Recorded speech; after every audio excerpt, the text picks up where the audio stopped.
I never thought I'd be in a position where I'd have to ask for help. I'm 65 and I've always looked after myself. Always managed. I work part-time as a cleaner and I do my best to cover my bills. But with the cost of everything going up, it's getting harder. My home has storage heaters, but I barely use them. I can't afford the electricity, so I just do what I can, wrapping up in extra layers, using hot water bottles, and just trying to keep moving to stay warm.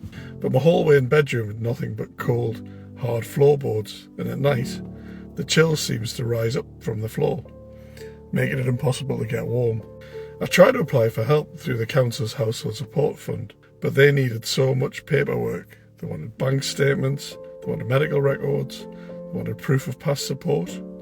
I just felt overwhelmed, like I just had to prove just how much I was struggling and I just didn't have the energy to fight through it all.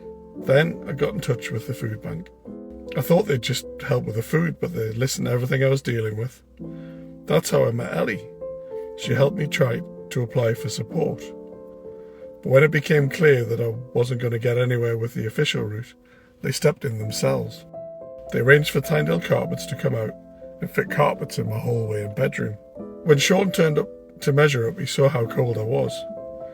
I didn't have the heating on and I remember him shaking my hand and commenting on how cold my hands were. A few days later he came back and he fitted the carpets and I could feel the difference immediately. The house just felt warmer, it was cosy. It made my home feel like somewhere I could actually live, not just exist.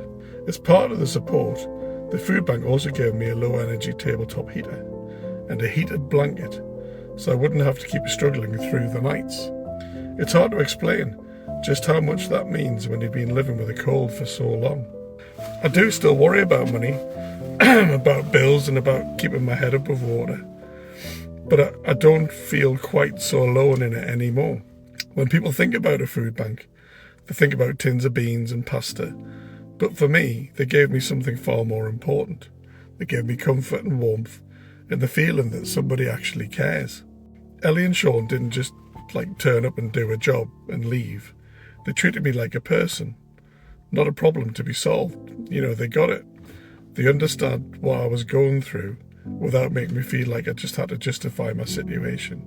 There wasn't any pity, there was just kindness. That meant more than anything.